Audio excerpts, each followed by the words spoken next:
was a beautiful weekend. It was really warm, but also dry, which meant disaster for wildfires. As Gyeongsang and Ulsan, those regions saw huge fires, resulting in casualties. 4 were found dead in the Sancheong fire with 6 injured, and fires are still blazing in 5 different regions. The government has declared a state of special disaster for Sancheong and a state of disaster for Ulsan, Gyeongnam, and Gyeongbuk for expedited relief. Even a tiny mistake can lead to or result in a huge disaster in these conditions. So we all really need to be careful with fires, especially this time of year. I'm Catherine. This is Morning Wave in Busan on Monday, March 24th on BEFM 부산영어방송.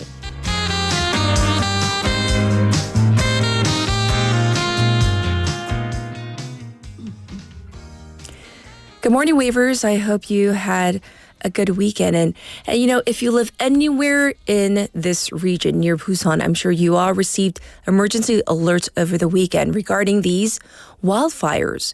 And the thing is that, like I just said in the opening, not all of the fires have been put out yet. So we're not done. And so the southeastern part of the country saw multiple wildfires over the weekend. And we're talking resulting in the death of 2 firefighters as well, resulting in hundreds evacuated. The Korea Forest Service has issued the highest wildfire alert level of red, which denotes a severe level of wildfires across the country.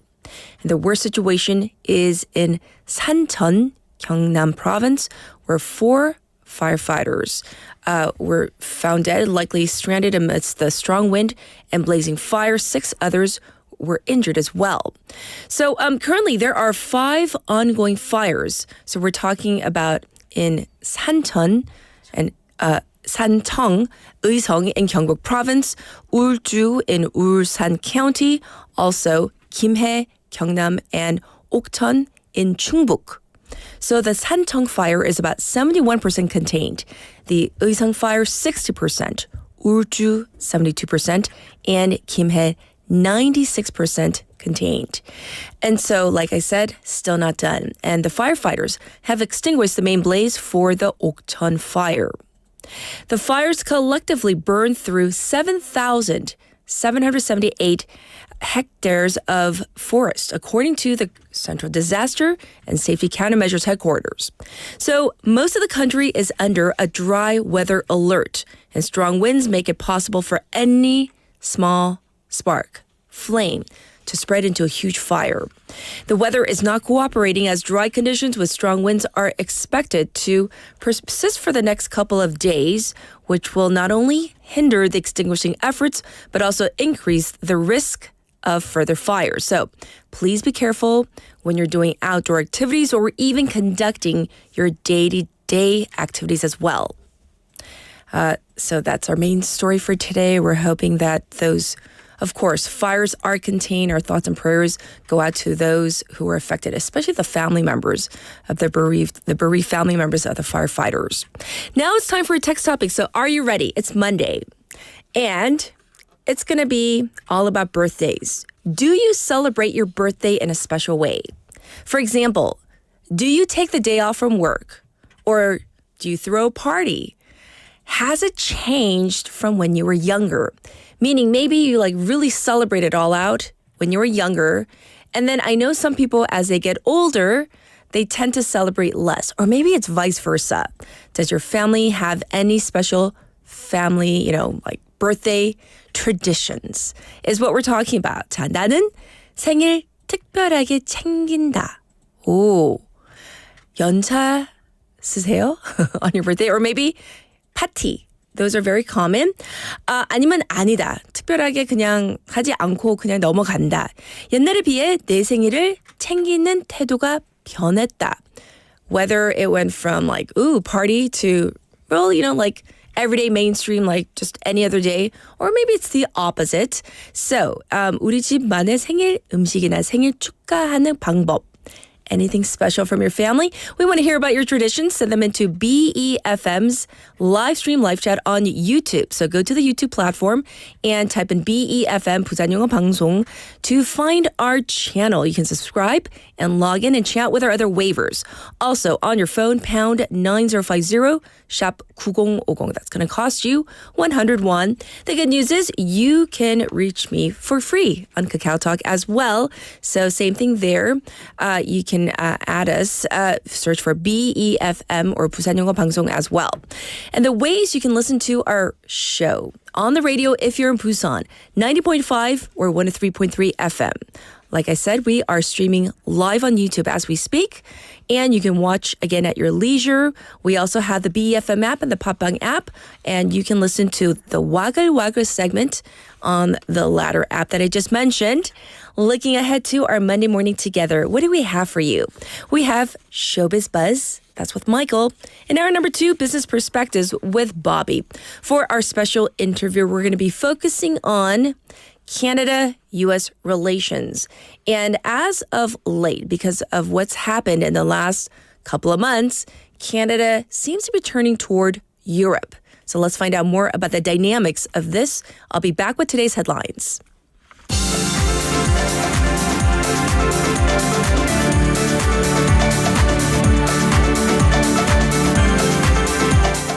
It is now 7:06. These are today's headlines.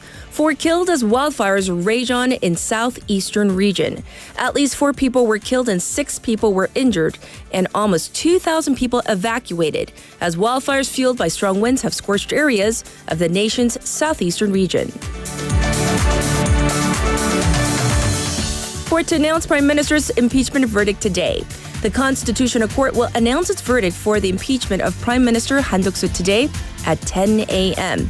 The first ruling related to President Yoon Suk-yeol's martial law case. Medical schools firm on rejecting students' leave. A consultative body of medical school deans have rejected additional requests for leave, reaffirming they will no longer accept such requests by students protesting the government's medical school quota hike. KBO sets attendance record for season opening weekend. The Korea Baseball Organization, or KBO, League established a new attendance record for a season opening weekend, with all games sold out for 2 consecutive days.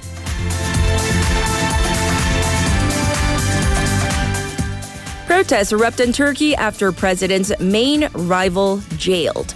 Thousands of people are taking to the streets in Turkey following the arrest of Istanbul's mayor Ekrem İmamoğlu on the day he was due to announce his presidential campaign. And these are today's headlines.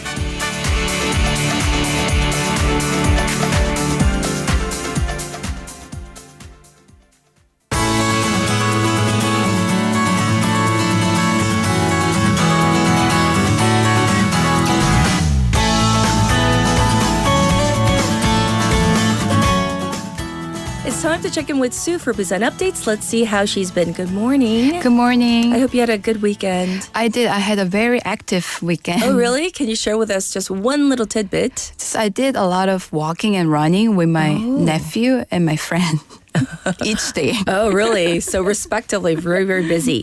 Well, today we're talking about birthdays. Is there a special way you celebrate? Do you take the day off, or do you have any special family traditions for birthdays? Before I answer, can I ask, is today someone's birthday?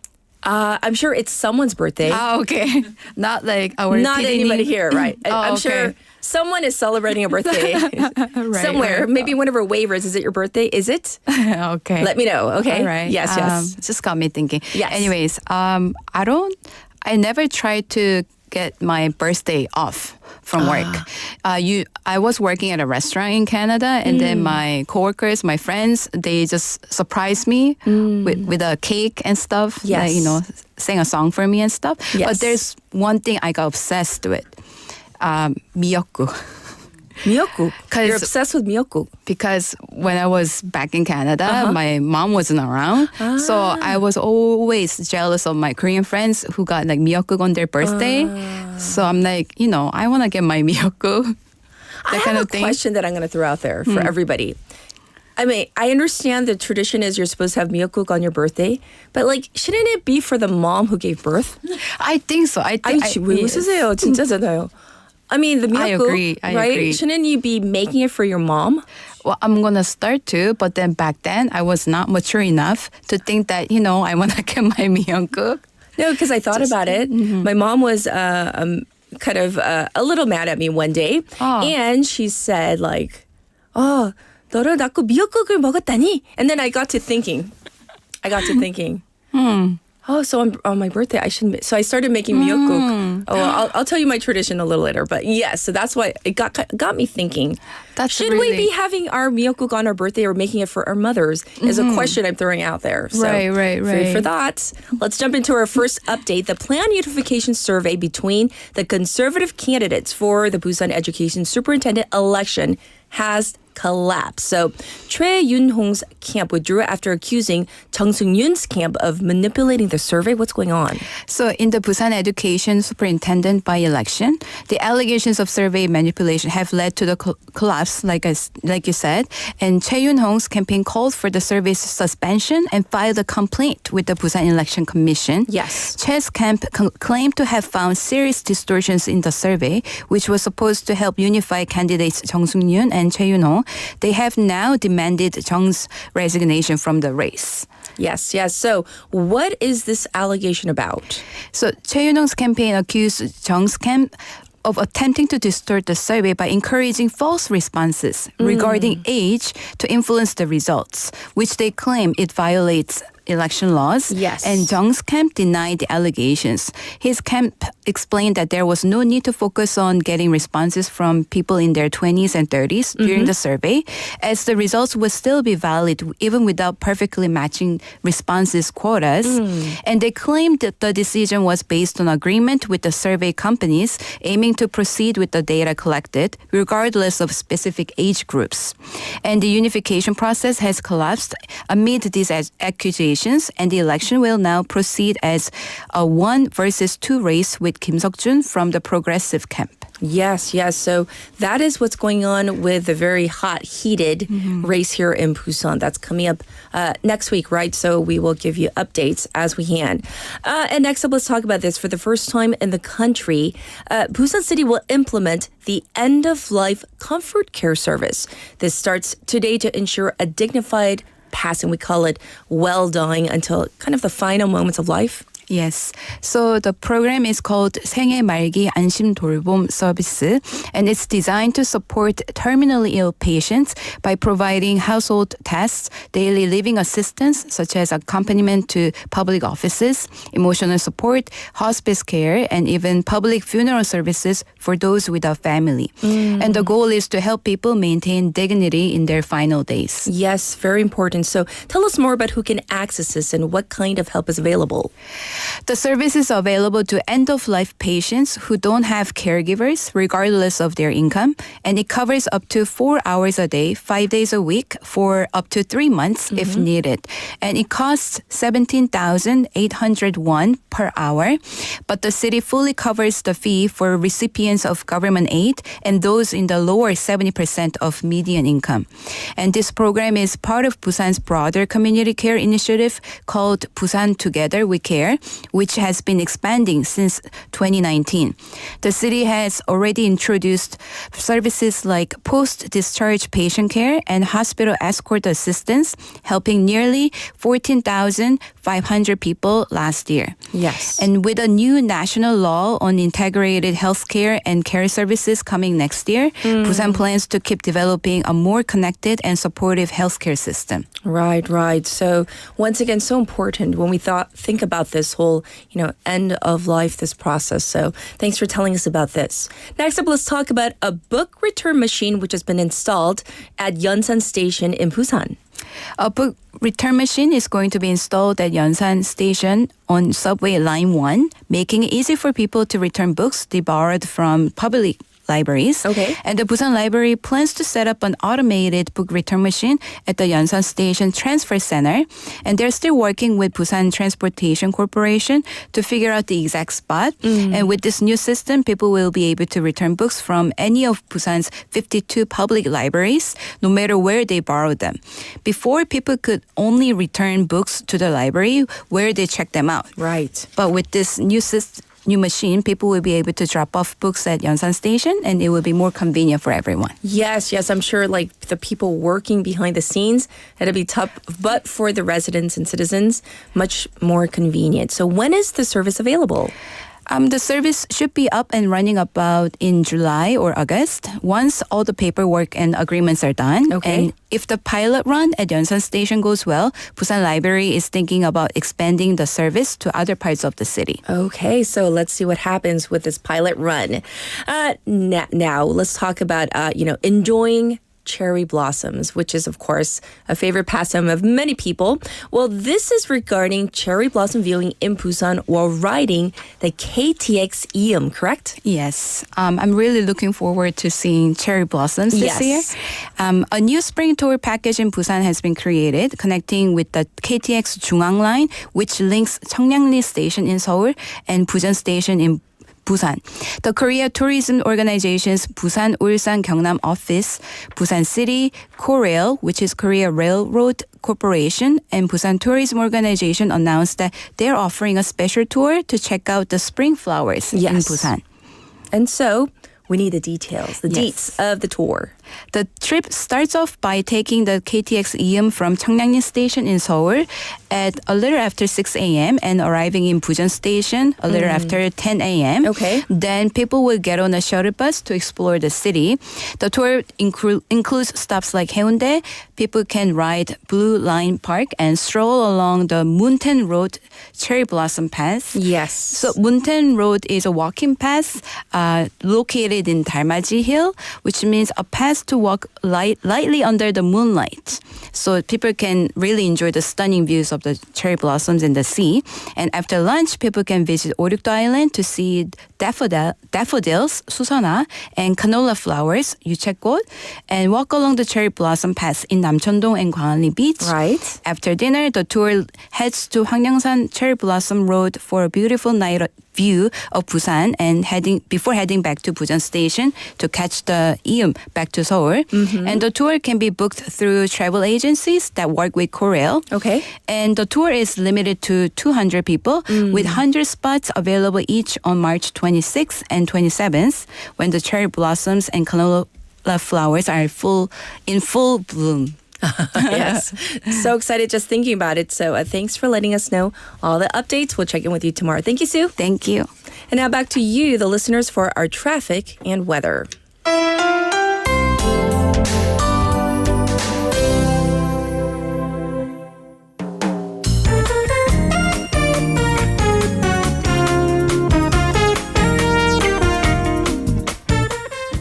It is now 7:18. Here's your traffic report. There is some congestion on the Dongso overpass from Bomnakor ramp to the old Kaegum toll gate. And also heavy traffic detected on Mandakdero from Minam to Mandak intersection. Also looking slow on Haeundae-ro from Wondong interchange to Chaesongdong three-way intersection in both directions. And lastly, it is backed up on Jungangdae-ro from Chwacheon three-way intersection to Bomnakor intersection. Currently, it is 12 degrees Celsius in Busan under partially cloudy skies. The daytime high will go up to 19 degrees today with the sun due out by noon. Looking across the country, light rain coming down in Jeju and parts of the southern coast. Very warm across the country with the daytime high ranging anywhere between 14 to 24 degrees Celsius. Particularly high temperatures in Gyeonggi, Gangwon, and Chungcheong. Bad find us levels across most of the country, though. This was your traffic and weather.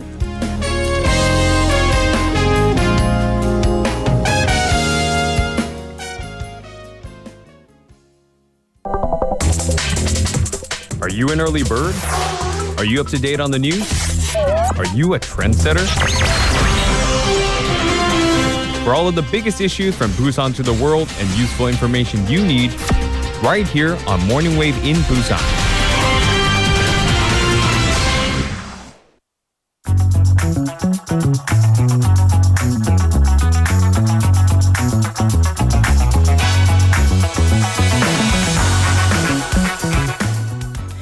time for News Digest. We have Haley in the studio. Good morning. Good morning. Hey, so today we're talking about birthdays, special ways to celebrate.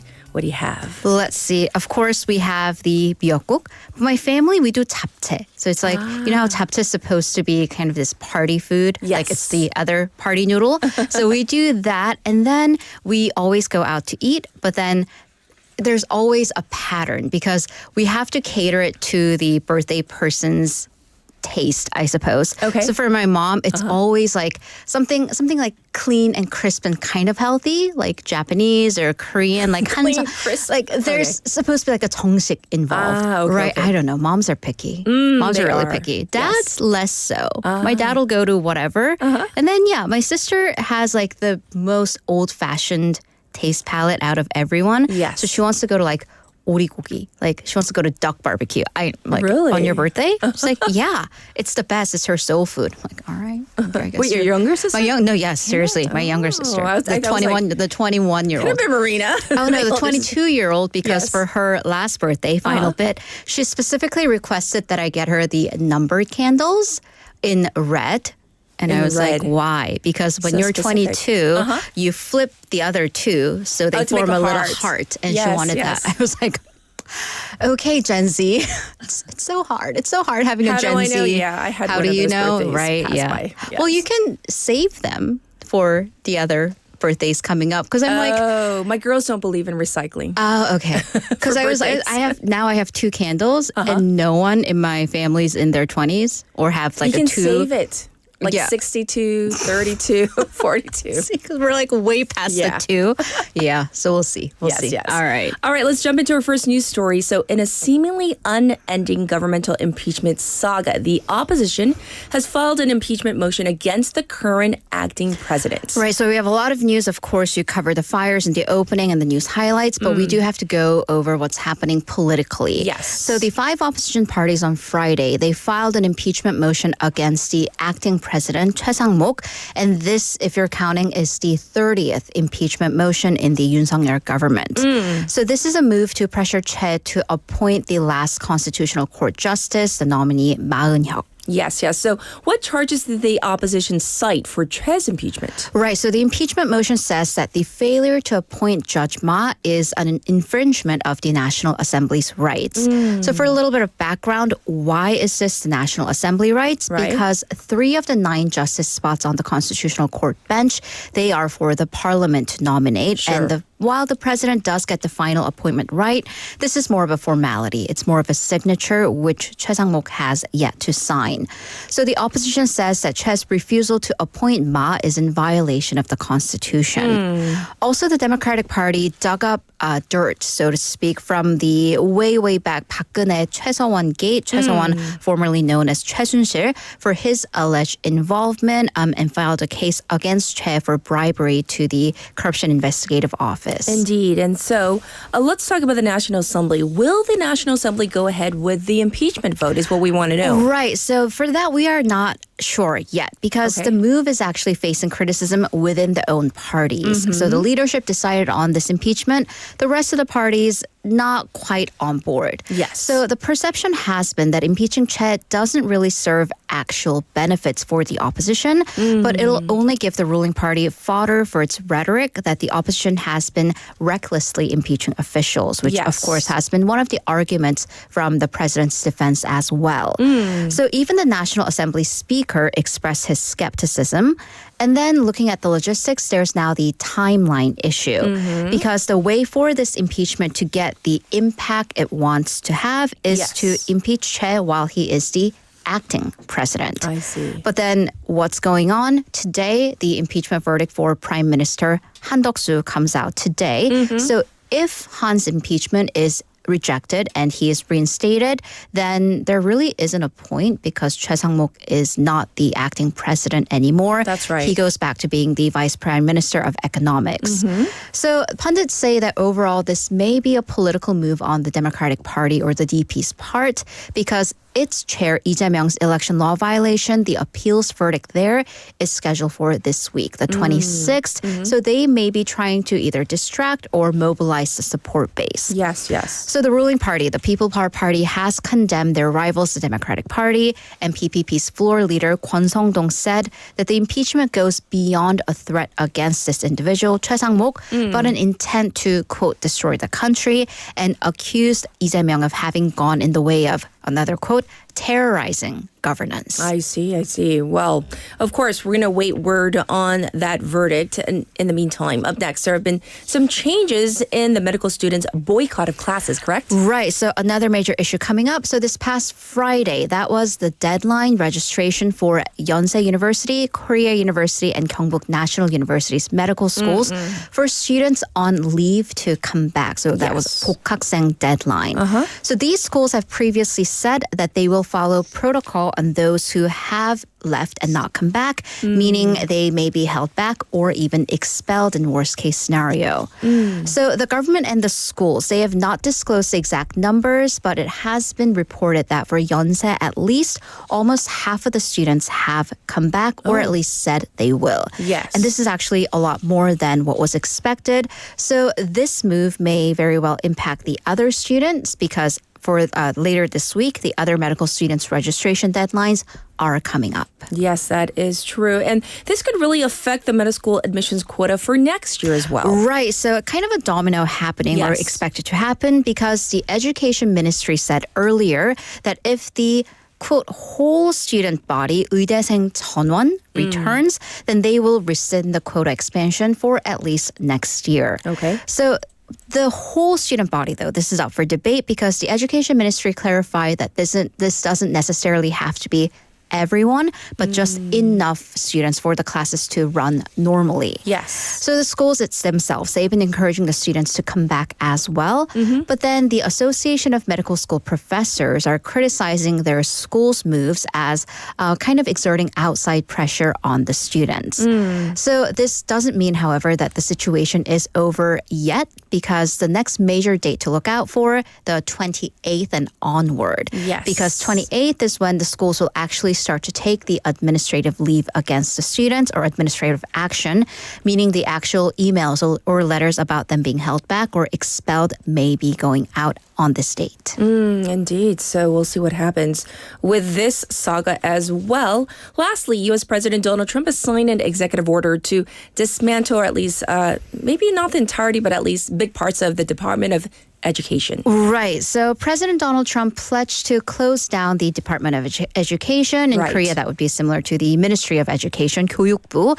And he did live up to the pledge, or at least partially. So Trump accused the agency of, quote, breathtaking failures and pledged to return the budget and the decision-making powers to the states. So question, what does the Education Department do exactly? And why is Trump trying to shut it down? Right. So for us in South Korea, that is astounding. Unfathomable. Right, absolutely. However, so U.S. system is quite different from what we have in South Korea, where the Ministry of Education, it oversees public schools with local education offices in charge of details. So again, that's South Korea. Yes. However, in the United States, states and local districts are primarily in charge of operating and setting curricula for public schools.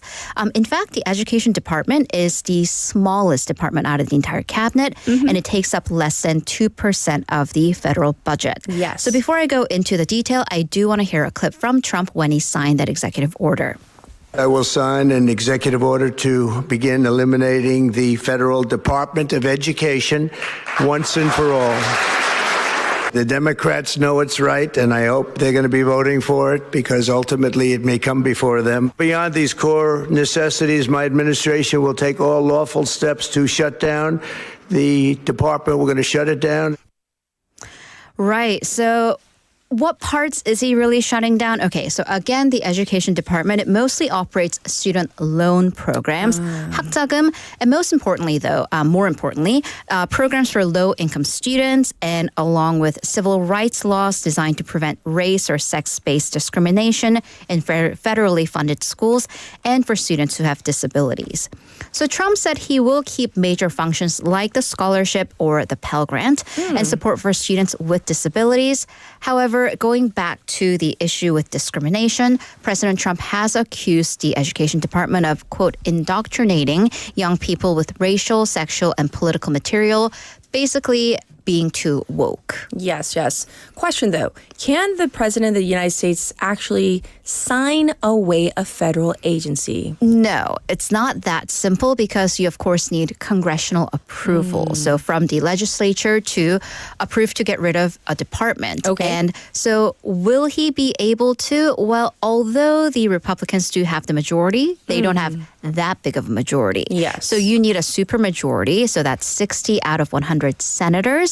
Republicans right now, they have 53. So that means they will, number one, have to get every single Republican on board, plus 7 Democrats. Are they going to be able to do that? We'll see. Yes. However, he can gut the department, and that could be, I guess, our word of the day. So gut in as a verb means to take out a lot of parts, to Yes. really slash and cut the budget, which is what he's doing with this executive order. Yes. So the Education Secretary Linda McMahon, whose previous job was, interestingly, she does have public experience, but also she was the CEO of the World Wrestling Entertainment, the WWE, and she has been really charged with firing people and cutting the budget. So we'll see what exactly happens to this agency. But thank you for going over all the news. We'll check in with you in hour number 2. Thank you, Haley. See you in a bit. And we are ready for our first song break. So here it is, a song request by Benny, Ice Cream Cake by Red Velvet.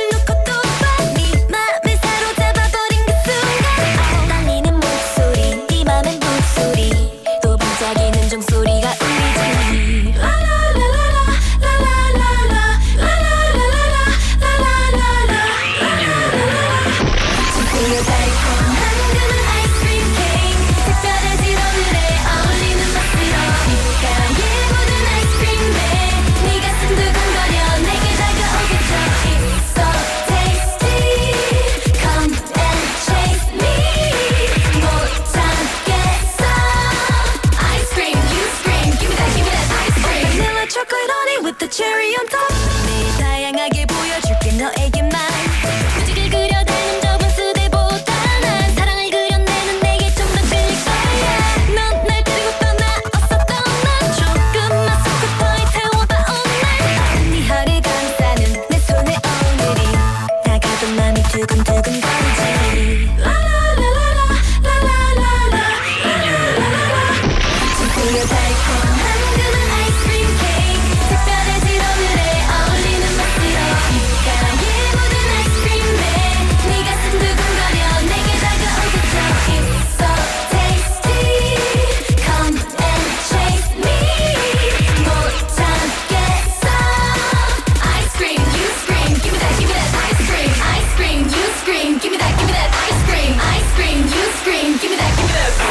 Pops 내 입안에 녹아내리는 중 잔뜩 넣은 내 입안이 녹아내리는 줄 Baby boy 다른 남자들은 아무것도 몰라 You get so fine 해서 안 튀는 옷만 골라 Never get me wrong my blue have no 관심 in the back 지루한 월화부터 수목까지 man I wanna pass 날 보는 이 시선에 세상 goodbye 기분 좋은 느낌이야 너와 눈이 마주치는 순간 Give me that, give me that, give me that, give me that, give me that, give me that ice cream 부드러운 그만 아이스크림 케이크 오직 날 기다리며 촛불을 켜줄게요 따스한 맘의 아이스크림 케이크 녹아버리기 전에 내게 입 맞춰줘요 It's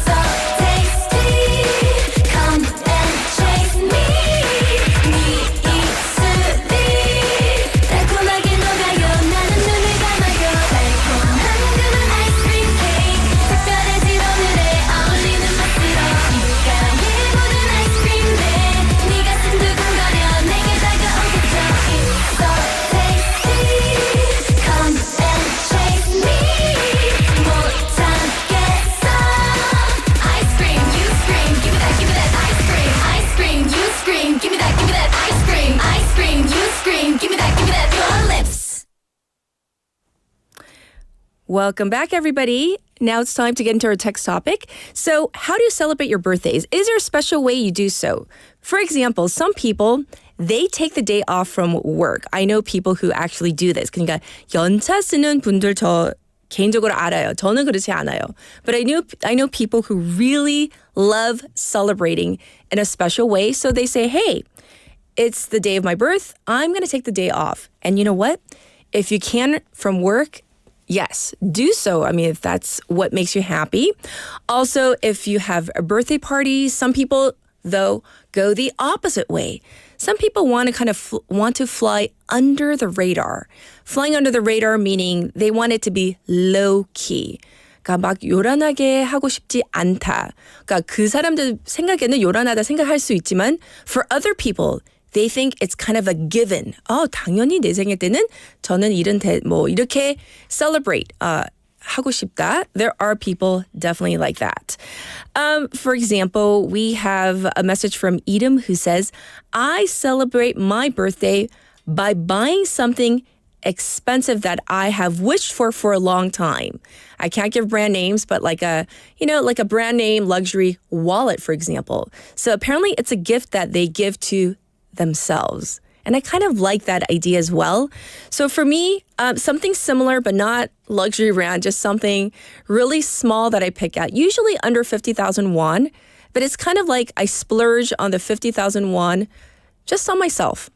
Like, hey, I lived well this past year. I deserve to spend at least 50,000 won, but it's nothing for me, not too extreme.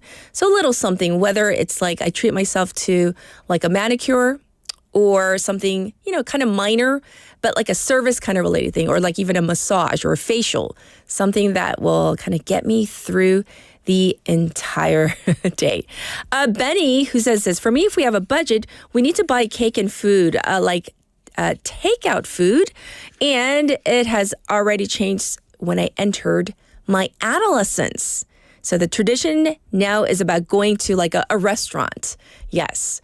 And definitely, I believe in going to restaurants now. Before, I used to prepare, make all the food for every single member for their birthdays. Now, after a certain age, I always tell them, which restaurant would you like to go to? I ask. And that's my way of saying, I don't want to cook. So that's just me, though. Let's get to Cat Speak for today.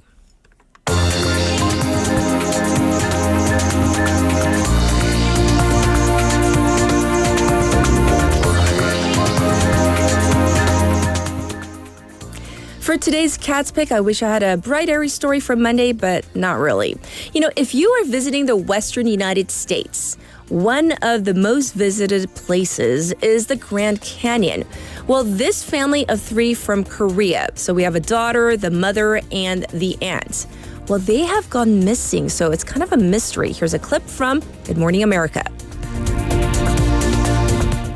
So investigators are searching for a mother, daughter, and aunt who went missing on a road trip. Now, investigators tell us there are no signs of foul play, but the family's last known whereabouts was on a major highway. This morning, investigators working to unravel a mystery after a family of tourists went missing, last seen visiting the Grand Canyon on their way to Las Vegas more than a week ago. We spent 3 days searching. We've exhausted all the leads and searched all the areas that we felt they would be. 33-year-old Jiyeon Lee, her mother, 59-year-old Tae-hee Kim, and aunt, 54-year-old Jong-hee Kim, reported missing by the South Korean consulate on Tuesday after the women missed their flight home on March 17th. According to investigators, GPS data from their white BMW rental car shows it was last traveling westbound on Interstate 40 on March 13th. The same day, a deadly multi-vehicle pileup took place on that snowy highway near Williams, Arizona. Authorities say the fiery crash involving more than 20 vehicles killed 2 people and injured at least 16 others. It's not known if the family was involved in the accident. The hospital that treated the victims tells ABC News the missing women are not among their patients. Are there still any cars that are unidentified or any people that possibly may be unaccounted for from that? That is possible that they were in that accident. We've searched all the Forest Service roads along that area. It was a very hot burning fire for a long time. The cars are very hard to identify, and they are working to try to identify those cars. So at this point, investigators are still monitoring for any activity on the family's rental car and their phones, and they're also asking for anyone to share with them videos or photos from that fiery Interstate 40 crash as crews comb through the wreckage, working to identify all of those vehicles. So a real mystery because there is no proof as of yet that they were in that horrific crash or crashes that happened on that interstate. So as to where they might be, it's still out there, a mystery. So I certainly hope they find out what happened. And of course, still praying that they come home safely. This was Catspick for today.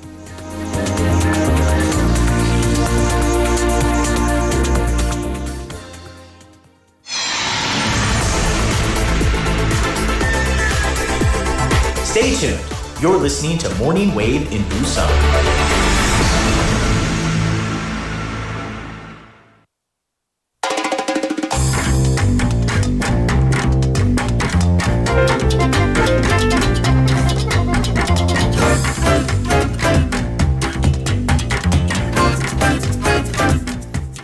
It's time for us to say hi to Michael for Showbiz Buzz. Good morning. Good morning. How was your weekend?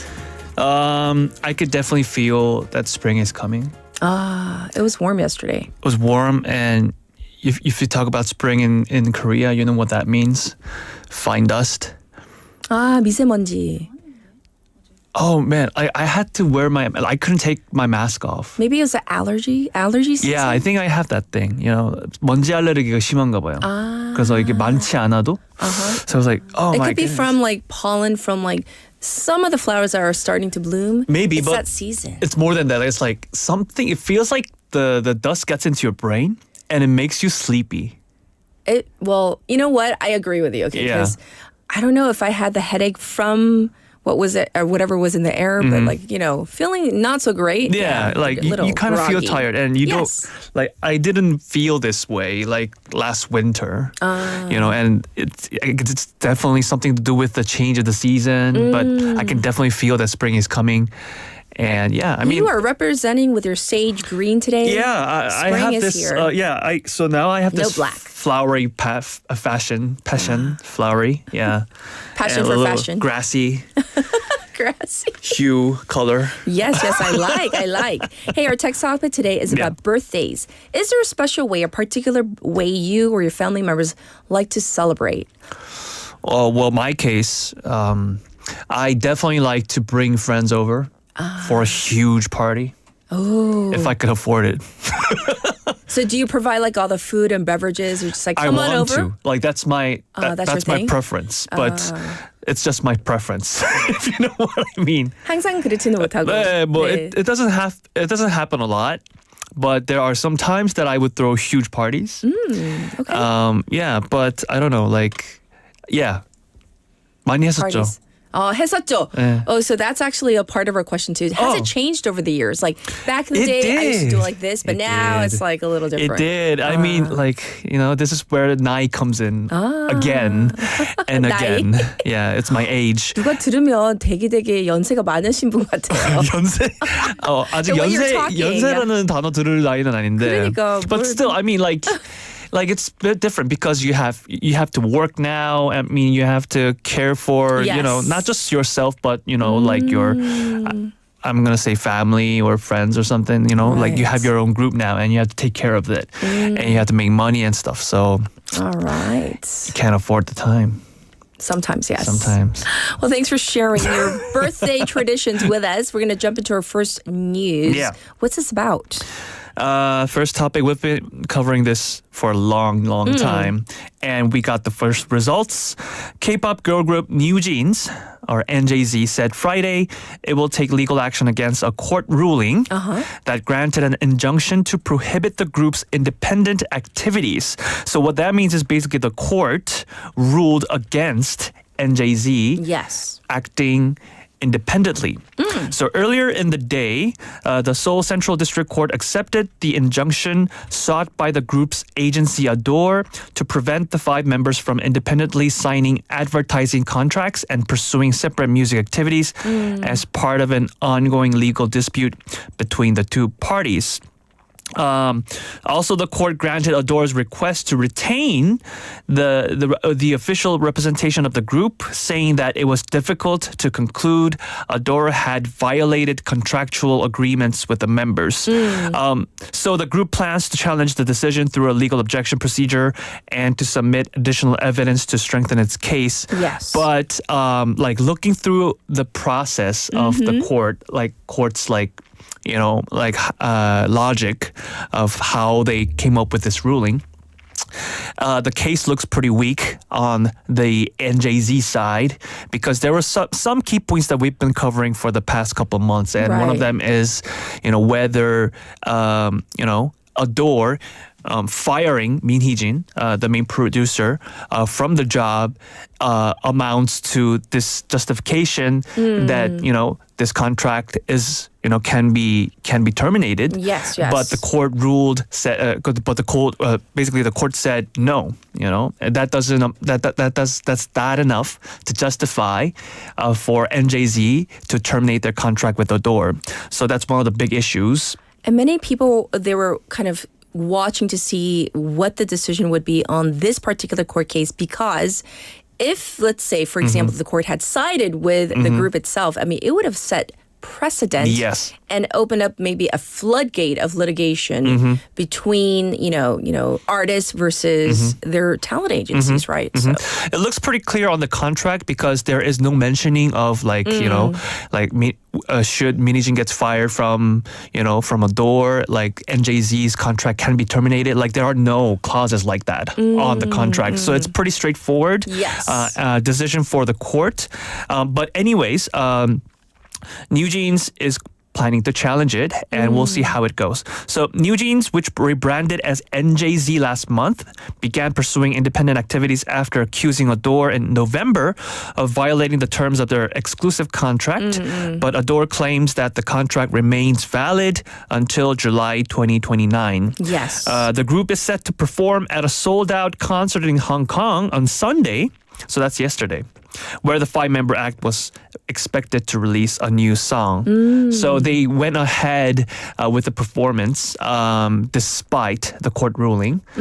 And we'll have to see how the challenge will unfold. Yes, indeed. And then our next story, this was kind of a surprising one, right? And a pretty big one, too. Yes. I mean, a lot of money involved. So Jungkook, we know who that guy is. Jungkook of global superstar BTS has been hacked. Right. And his shares in his company, HYBE company, stolen after he enlisted in the military.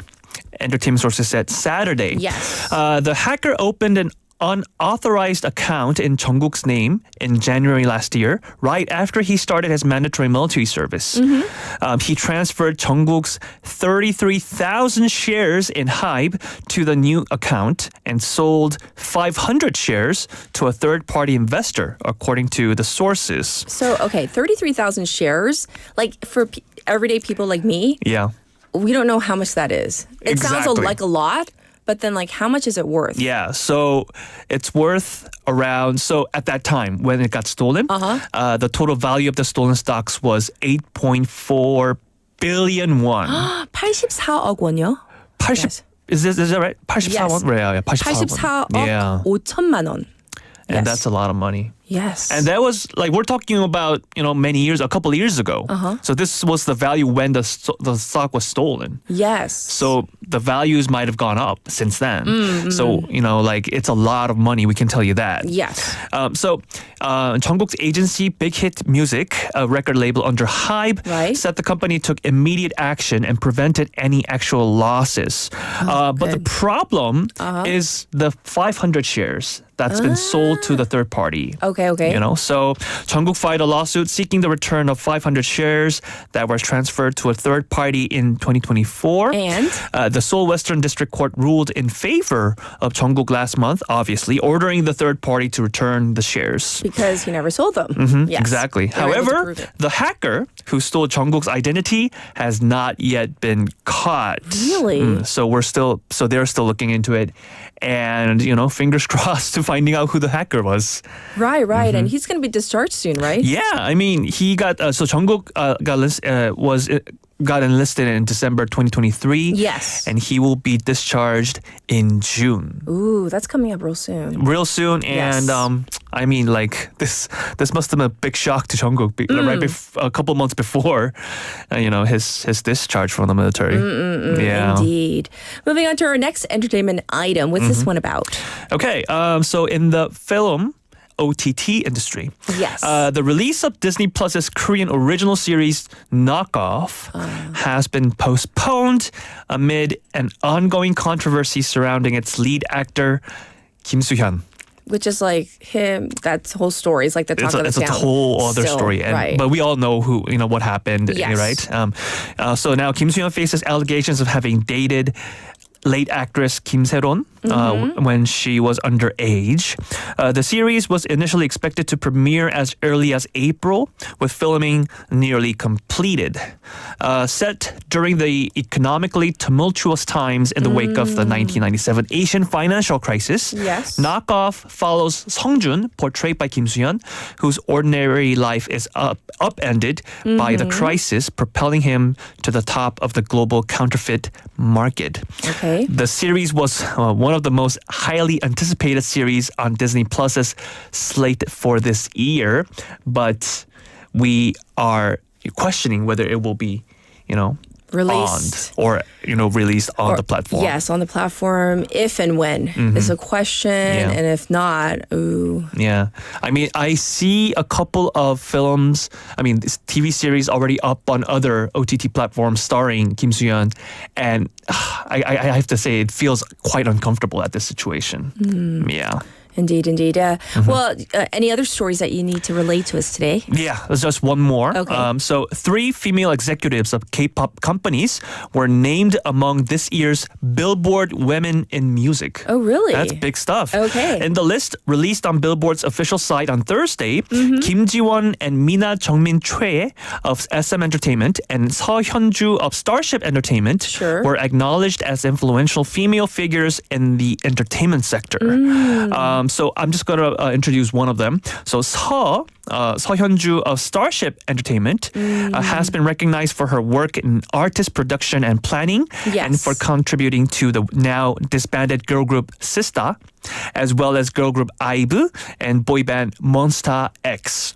The award ceremony for Billboard Women in Music will take place on March 29th at the YouTube Theater in Los Angeles. The annual list honors the most influential women in the music industry. SM Entertainment's aespa is set to receive the Group of the Year award at the upcoming ceremony, Yes. while Jennie of girl group powerhouse Blackpink will be presented with the Global Force Award, as both artists were acknowledged as influential female artists by Billboard in February. Yes. So female K-pop executives and artists making strides in... As always. Yes. As always. So they're slaying, as they say. Well, thank you for all the top news in showbiz. And of course, we'll check in with you next week. Thank you, Michael. Thank you. All right, looking at a few more of your messages. Umberto says, I am big into experiences and surprises. 경험 over like gifts. Before it was more almost like a regular day. And also 최희숙님 who says, for me, my birthday is not just special, just eating out. It's of course special. It's your birthday though. So even though you're being quite humble about it, thank you for your message as well. We're going to get to our final song for hour number 1. This is 7 by Jungkook featuring Lato. Weight of the world on your shoulders. I guess you're wasting ease of mind. I must be favored to know, yeah. I take my hands and trace your lines. It's the way that we could ride. It's the way that we could ride. match you in another life, so break me up another time. You're up around me and you give me life, and that's why night after night I'll be loving you right. Monday, Tuesday, Wednesday, Thursday, Friday, Saturday, Sunday. Monday, Tuesday, Wednesday, Thursday, Friday, 7 days a week. Every hour, every minute, every second, you know night after night I'll be loving you right 7 days a week. You love when I jump right in. All of me, I'm a foreign. Show you what devotion is. Deeper than the ocean is. Wind it back, I'll take it slow. Leave you with that afterglow. Show you what devotion is. Deeper than the ocean is. It's the way that we could ride. It's the way that we could ride. Think I'm meant to win another life, so break me up another time. You're up around me and you give me life, and that's why night after night I'll be loving you right. Monday, Tuesday, Wednesday, Thursday, Friday, Saturday, Sunday. Monday, Tuesday, Wednesday, Thursday, Friday, 7 days a week. Every hour, every minute, every second, you know night after night I'll be loving you right 7 days a week. Monday, Tuesday, Wednesday, Thursday, Friday, Saturday, Sunday. Monday, Tuesday, Wednesday, Thursday, Friday, 7 days a week. Every hour, every minute, every second, you know night after night I'll be loving you right 7 days a week. Tight to take control, tight to take your soul. Take your phone and put it in the camera roll. Leave them clothes at the door. What you ain't for? Better come and hit your goal. He jumping in both feet. Going to the sun up, we ain't getting no sleep. 7 days a week, 7 different sheets, 7 different angles, I could be your fantasy. Open up, say, ah. Come here, baby, let me swallow your pride. What you want, I can match your vibe. Hit me up and I'ma cha-cha slide. You make Mondays feel like weekends. I make him never think about cheating. Got you skipping work and meetings. Let's sleep in, yeah. Monday, Tuesday, Wednesday, Thursday, Friday, Saturday, Sunday. Week. Monday, Tuesday, Wednesday, Thursday, Friday, 7 days a week. Every hour, every minute, every second.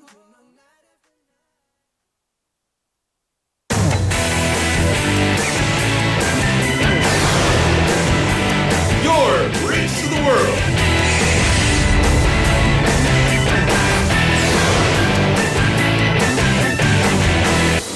BEFM 부산 영어방송.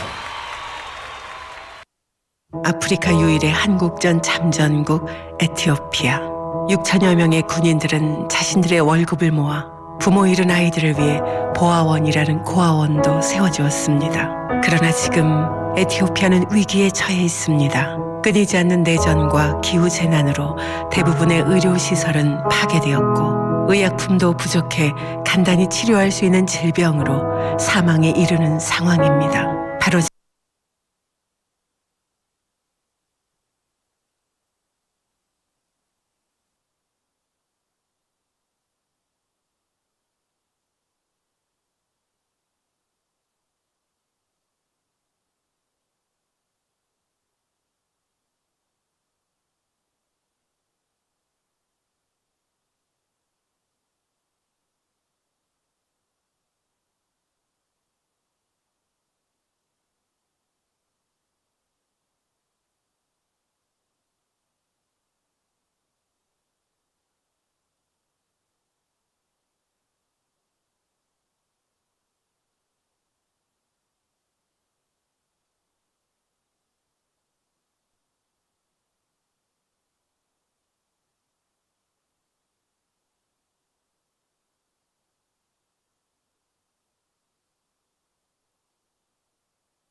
혹시 지금 운전 중이신가요?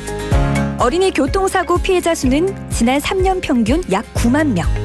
특히 어린이 보호구역 안전기준이 강화된 이후에도 어린이 보호구역 내 사고는 지속적으로 발생하고 있습니다.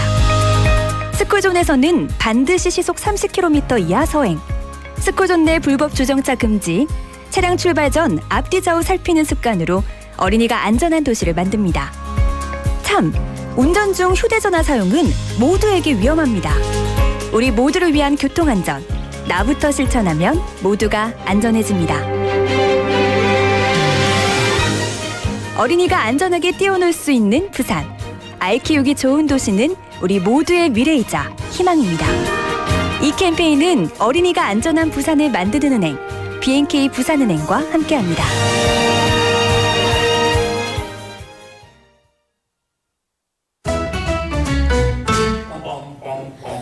Want to be a friend of BFM 부산영어방송? You can chat with BFM through our Kakao Talk service. You can share your messages and photos through Kakao Talk, and you can easily become BFM's Kakao friend by searching BFM through the Find a Friend option.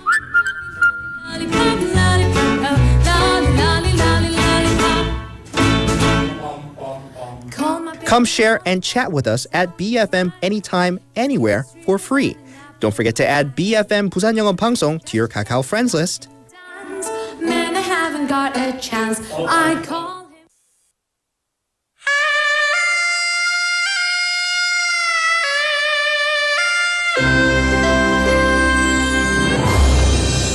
The time is now 8 o'clock.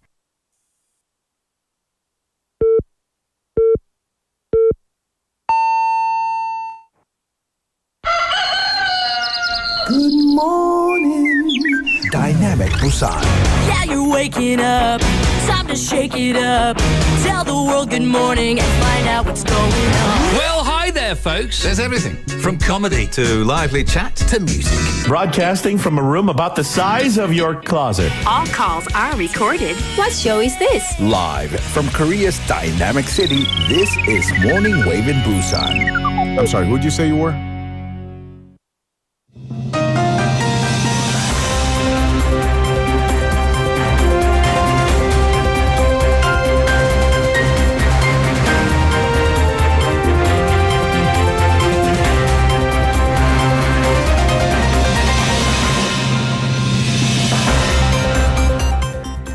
It is now 8 o'clock. It's time for news highlights. 4 killed as wildfires rage on in southeastern region. At least 4 people were killed and 6 people injured and almost 2,000 people evacuated as wildfires fueled by strong winds have scorched areas of the nation's southeastern region. Acting President Choi Sang-mok declared Sancheong-gun County in Gyeongnam Province a special disaster zone to provide expedited support for firefighting efforts and recovery operations. Earlier, the government declared a state of national disaster for Ulsan City, Gyeongbuk, and Gyeongnam provinces, providing them with special grants. The authorities have tentatively determined all major fires to have started from human mistakes, including trash incineration and sparks from a weed trimmer.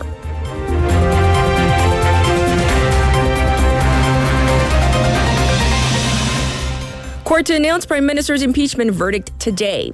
The Constitutional Court will announce its verdict for the impeachment of Prime Minister Han Duck-soo today at 10 a.m. in the first ruling related to President Yoon Suk-yeol's martial law case.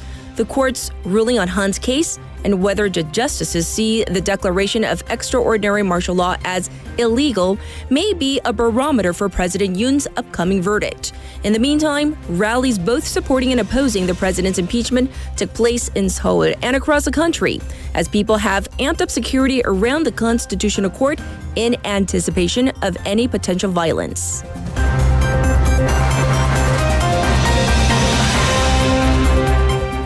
Medical schools firm on rejecting students' leave.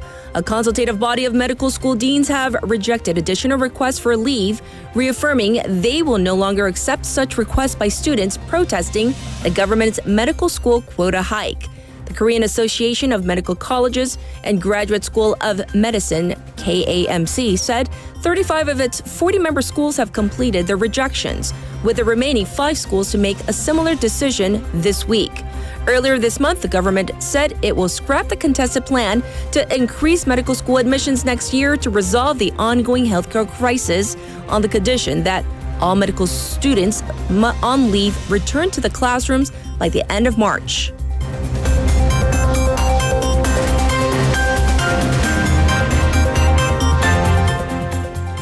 KBO sets attendance record for season opening weekend. The Korea Baseball Organization, or KBO League, established a new attendance record for a season opening weekend, with all games sold out for 2 consecutive days. The new season began Saturday with 109,950 fans filling the seats for the 5 games. The same record continued yesterday as well. Last year, the KBO set a single-season attendance record with about 10.88 million fans, topping the previous mark by 2.4 million.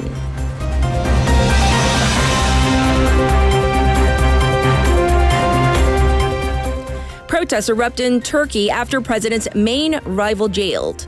Thousands of people are taking to the streets in Turkey, or Turkey, following the arrest of Istanbul's mayor Ekrem İmamoğlu on the day he was due to announce his presidential campaign. İmamoğlu is Turkish President Tayyip Erdogan's main political rival and has been charged with corruption after being detained on Wednesday local time. İmamoğlu has denied the accusations. This detention has sparked mass protests across Turkey, with tens of thousands taking to the streets each night and often clashing with police, with the interior minister announcing that 323 people have been detained overnight. And this was News Highlights.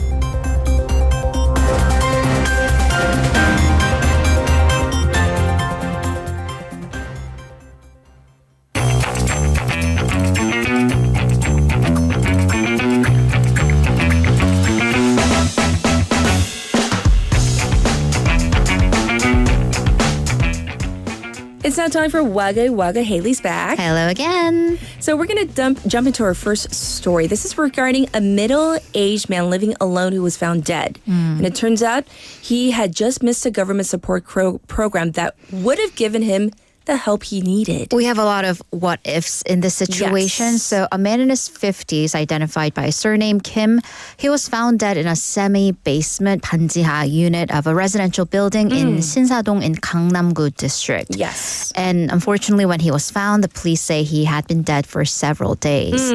So they also found bills for overdue rent and utilities going back about 3 to 4 months.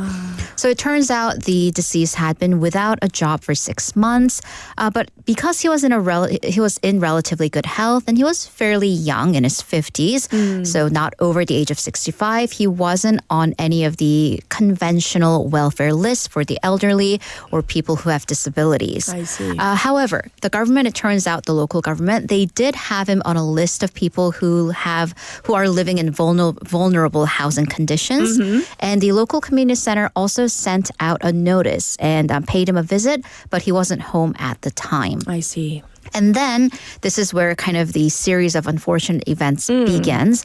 He also called the community center to receive this urgent welfare support at the end of last year, December 30th to be specific. Right. But that date is important because most of public offices run out of their budget by the end of the year. And that is what happened. Okay. So he went back in January, but then although the money was assigned, it hadn't come down to that specific community center by that date. So actually the money came through a couple hours later. So he left the office and then the money came through. And then the question is, well, why didn't the office follow up with him? Right. Apparently they had just assumed he would come back. And he clearly never did. So this shows, not just this particular case, but there is a budget gap that happens after the budget runs out before it is approved and then comes through. Yes. And the money's replenished. So the district office said it is going to come up with measures to prevent this and also implement the system of cross-checking cases like this individual's. Yes, indeed. When we talk about holes in the social safety net, this is definitely a case. In a different case, a public official saved an elderly woman's life by paying attention to her water usage. So this is like a completely different Exactly. story. So we're going to kind of the positive side. Also, I don't want to blame the specific government officials until, there's an investigation or a probe, because we know, especially in the social welfare sector, they are very much stretched thin. Yes. But in any case, now we go to Uiseong County. They have this IoT, the Internet of Things based remote water usage monitoring system. And the officials who's in charge of the system noticed something off with this elderly woman's home. And apparently she knows the woman from her work. So she knows that this this elderly woman barely uses any water because she lives alone. But that day, she was using quite a bit. The water was on for the entire day, and she had already used basically a full month's worth. So she called the home, no answer. So she then called the village representative, the village 이장님, 이장님, right, who visited the home, found out that the woman had passed out while taking a shower, and she wasn't able to turn off the water, and she was malnourished, 영양실조. By the way, so she is now recovering, and this remote system has been in effect since 2019. And there are other cases of technology being used to, as you said, to kind of fill those holes in the social safety network. Yes. For instance, Kumcheonggu district in Seoul, they have a weekly chat/message check-in for people who sign up. So if that one on the chat message doesn't disappear, they'll actually call and do follow-up checks. And then, here's the thing. We get about 1,000 deaths for people living alone. And while we do assume that it is mostly for the elderly, it can also be for people who presumably should be in better health, who are younger and middle ages. And the best prevention is through these community, up-close and personal measures. Indeed. System working in this case. Well, up next, the government is looking into designating temple food as intangible cultural heritage. Right. So the Korea Heritage Service announced that it plans to designate temple food or 절밥 as a new intangible national heritage. Right. So have you ever had 절밥? Actually, no, I haven't. I've visited many temples, but I haven't had the opportunity. I've only heard about how good it can be. Right. So what's really interesting is that I went to, 통도사? And then they had free food, and we're like, score, free food. It was actually quite spicy. So that is not traditional 절밥 because under the actual rules, tradition. So what constitutes temple food? It's made through methods represented by monks' ritual meals. So it's mostly what the monks, 스님, what they eat. It's vegetarian, prepared without meat, fish or 5 pungent vegetables. So we're talking about garlic, green onions, chives, wild chives, and leeks. So nothing that really has that smell. Yes. It's based on Buddhist philosophy, and it's carried down through oral traditions and recipes in temples. So the Heritage Administration says that the temple food, it embodies the principle of not killing another life for your food, and also respecting life and philosophical values of moderation. So that's why it is such a unique culture. So the Korea Heritage Service, it plans to collect public opinion as it's supposed to do for any new heritage assets during this month-long designation notice. And ultimately, they'll decide whether to put an official designation following a review by the Intangible Heritage Committee. So definitely temple food could make that list. We'll see. We'll give you updates on that. Next, there is an online debate as to how much you let your ex's things in your new home. Okay. All right. So I have a question. None. Sorry. Really? Because, 물건은 죄가 없다 is something my friends and I have said. The things are not at fault. It's the person who gave the things. Okay, so I know your answer. But a question to our waivers. Do you throw away everything associated with your ex? So gifts, things you bought together, etc. 자, 전 연인에게 옛날 연인에게 받은 물건 다 버리거나 버리셨나요? But seriously, everything? All right. I just remember something. All right. Plead the fifth. A watch that is in my jewelry case that I never wear. Oh, me too. But I should just throw it out. Me too. Yeah, I have a watch too. But yeah, But it was like a expensive. couple's. Yeah, right. So anyways, yes. I just remember it depends on the price tag, right? Because, all right. Apparently. So, there's an online community story written by a woman who says she's getting married this year. She knew that her fiance/boyfriend, he has dated his ex for a while. They even kind of live together.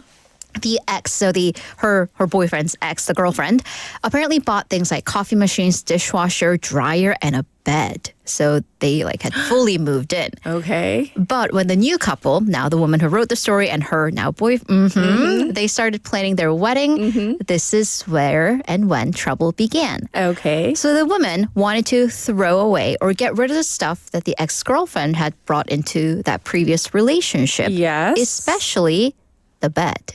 Oh, don't tell me he fought for the bed. He fought for the bed. He refused. Yeah. Refused. So, well, she took more of a pathos side, let's just say. The more emotional, she doesn't want the bed that the couple used. That they presumably slept on and had other activities in, yes. Used. Yes. So, and then they likely picked out together. So all the memories and the baggage that comes with the bed. The boyfriend took more of a financial / let's say logos argument. He doesn't want to waste things. He claims that his girlfriend doesn't have any economic sense, a financial sense, and that things don't mean anything. So netizens are... I'm laughing because I'm just like, really? We already have... Layla saying, Tommy says, change the mattress. Yeah. I mean, the bed is the mattress. It's just, what are you doing? But if there's a headboard and hands and body parts have been on that headboard, no to the whole thing. We're getting to that line. Yeah. So netizens are saying, maybe the dryer and the coffee machine and the dishwasher. But at least the bed, At least the bed. Oh, goodness, yes. Yeah, there's a consensus. So if you don't want to waste things, sell them on the used platform. Yes. And then use that money towards at least a new bed. And I just found this funny. Don't change the bed, change your boyfriend. I would. Yeah. So if my fiance was arguing with me about keeping the bed, that's a deal breaker for me. That's just me, though. That's weird. That's really weird. The bed is interesting. Yeah. Okay. So we listen and we don't judge. Yeah, we judge. The last story goes back to our text topic, birthdays. So one city office is giving the day off for its employees on their birthdays. Really? Right. And actually, many city offices are already doing that. So it's Hanam City Council passed the ordinance on the public officials' welfare. So starting next month, employees of City Hall and City Council can use one day of a special birthday holidays. 특별 생일 연차. But I'm like, what if your birthday was on March 31st? How annoyed would you be? Anyways, so council member Oh Seung-chul, who drafted the bill, he said the special holiday will increase employees' work satisfaction because the whole thing with public officials has been, especially the younger officials, have been leaving for many reasons, including kind of a lack of a work-life balance. Hopefully, this will provide it for them. Other local governments have also done the same, including Gyeonggi Provincial Office, Hwasong City, along with several other cities in Gyeonggi and elsewhere across the country. So maybe your work will let you take a day off. Maybe. We have many messages coming up regarding the whole bed. Yes. I want to hear them. Aside from Drift Monkey, who says Vasana would enjoy this topic. He would. He really would. And Tommy's saying, or he says, after he first sent in changed mattress, he sent an additional message saying, or change the man. Like what I said. And then Layla says, 먼지 한 톨도 공유하는 건 기분 나빠요. 가성비 따질 게 따로 있지. So she's saying basically, there's a time and place to be like, haggling over prices or like negotiating things. This is not one of them, basically. Do you really want your marital bed to be from the ex-girlfriend? No, I just don't. That's, I don't know. Is it just me? No. Okay. No. Just wanted to make sure. Well, thank you for all the waggly stories. And we'll check in with you tomorrow. Thank you, Haley. Thanks for waggling with me. Yes. Let's get into our updated traffic.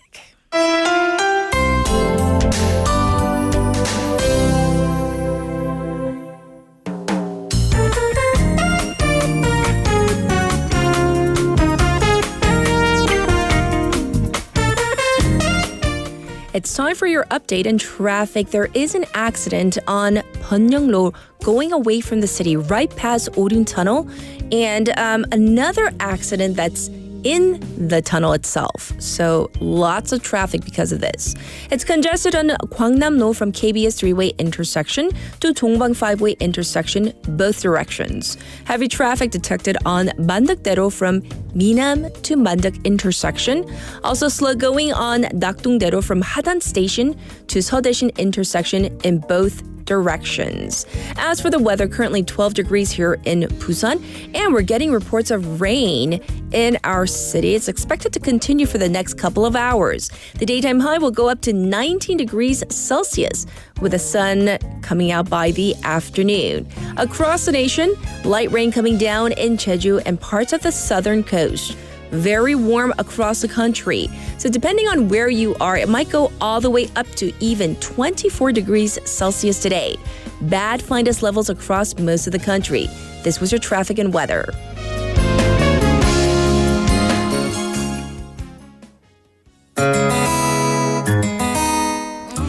about this one? No Scrubs by TLC. A scrub is a guy that thinks he's fine, is also known as a buster. Always talking about what he wants and just sits on his so no, I don't want your number, no. I don't wanna give you mine, and no, I don't wanna meet you nowhere, no. Don't want none of your time, and no, I don't want no scrub. A scrub is a guy that can't get no love from me. Hanging out the passenger side of his best friend's ride, trying to holler at me. I don't want no scrub. A scrub is a guy that can't get no love from me. Hanging out the passenger side of his best friend's ride, trying to holler at me. Checking me, but his game is kinda weak, and I know that he cannot approach me. Cause I'm looking like class and he's looking like trash. Can't get with a deadbeat. So no, I don't want your number, no. I don't wanna give you mine, and no, I don't wanna meet you nowhere, no. Don't want none of your time. I don't want no scrub. A scrub is a guy that can't get no love from me. Hanging out the passenger side of his best friend's ride, trying to holler at me. I don't want no scrub. A scrub is a guy that can't get no love from me. Hanging out the passenger side of his best friend's ride, trying to holler at me. You don't have a car and you're walking. Oh yes, son, I'm talking to you. If you live at home with your mama. Oh yes, son, I'm talking to you. If you have a shorty that you don't show love. Oh yes, son, I'm talking to you. Wanna get with me with no money? Oh no, I don't want no scrub. No scrub. No, no. Scrub. No, no, no, no. Scrub. No, no. I don't want no scrub. A scrub is a guy that can't get no love from me. Hanging out the passenger side of his best friend's ride, trying to holler at me. I don't want no scrub. A scrub is a guy that can't get no love from me. Hanging out the passenger side of his best friend's ride, trying to holler at me. I don't want no scrub. A scrub is a guy that can't get no love from me. Hanging out the passenger side of his best friend's ride, trying to holler at me. I don't want no scrub. A scrub is a guy that can't get no love from me. Hanging out the passenger side of his best friend's ride, trying to holler at me. I don't want no scrub. A scrub is a guy that can't get no love from me. Hanging out the passenger side of his best friend's ride, trying to holler at me. I don't want no scrub. A scrub is a guy that can't get no love from me. Hanging out the passenger side of his best friend's ride, trying to holler at me. I don't want no scrub. A scrub is a guy that can't get no love from me. Hanging out the passenger side of his best friend's ride, trying to holler at me. I don't want no scrub. A scrub is a guy that can't get no. Welcome back. That was such an oldie but goodie on this Monday morning. And looking at some of your responses to the whole birthday thing, some people are very humble saying, no, it's not like that special. It's like an ordinary day. But for others, Tommy, Day for Kiss. I update all photos and movie clips for a year since they were born. So he's referring to his kids, his 3 kids, I'm assuming. And so other people saying, for example, a souvenir saying 제 생일은 조용히 넘어가는 편인데 요즘에는 딸에게 보여주기 위해 풍선도 달고 합니다. 아니면 딸한테 혼나요. 생일인데 이게 뭐냐고. 지 생일도 아니고 내 생일이 뭐라 함. So I think you have a really lovely daughter who is telling you need to celebrate your birthday and I know many adults who say, 뭐 별일 아닌데. They kind of glaze over their own birthdays, which is, that's your prerogative. That's your right to do so. On the other hand, I think it's also a good day to just have something, like even however minor it may be, to be able to share a little something with your loved ones, right? And I'm sure they want to show appreciation to you to show how much they love you as well. We have another message from Michael who says this. 전 나이가 들수록 생일이 되면 부모님께 감사드린다는 생각이 먼저 들더라고요. 이제야 조금씩 철이 드는 건가? So he relays something that I kind of laughingly mentioned earlier about the whole miyeokguk thing. Isn't the mom on your birthday, shouldn't you be making miyeokguk for your mom is kind of something I threw out, in jest. But he says basically as he gets a little bit older, he is more thankful to his parents. And, one thing that I really appreciate from my little ones, well, they're not so little. They're all taller than me now. But actually for their own birthdays, they always write me a letter. So 우리 아이들 생일 때 본인 생일인데 저하고 룸메이트한테 편지를 써요, 아이들이. Saying what they've been thankful for the past year and saying thank you. They always 끝은 항상 똑같아요. Thank you for giving birth to me. 태어나게 해줘서 고마워요라고 그 편지. 근데 I saved all the letters. I have them in a box. It's a huge box by now, so I save every single one of their letters. And I think it's a really nice birthday tradition. And now we're going to get to our special interview.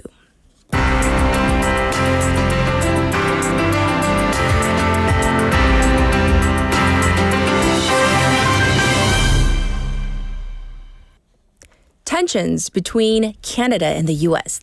and Canada, they've been escalating following inflammatory remarks and tariff threats from, some would say, the U.S. President Donald Trump. And in response, newly appointed Canadian Prime Minister Mark Carney broke tradition by making his first international visits to France and the UK instead of the U.S. So what does this mean? Is this a sure sign that Canada is turning more toward Europe than its traditional neighbor and friend, the United States? So let's find out more about whether this is a diplomatic strategy. Joining us today is Dr. Asa McKercher, Stephen K. Hudson Research Chair in Canada-U.S. Relations and Associate Professor in Public Policy and Governance at St. Francis Xavier University. Hi, thanks for joining us. Hi, good morning. Yes. So first of all, what did you think of Prime Minister Mark Carney, who chose to visit Europe first instead of the U.S., as from what I understand, it's been a custom, no? Yeah, it's been a tradition going back since the 1920s for the Canadian Prime Minister and the American President to meet each other as sort of their first kind of international meeting whenever they come into office.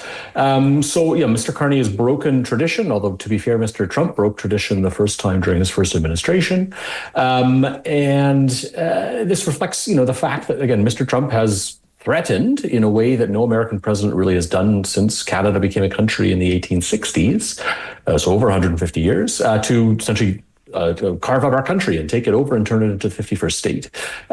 So this is not a normal time period in Canada-US relations. And so Mr. Carney, I think very sensibly has decided to signal that, to not treat this as a normal time.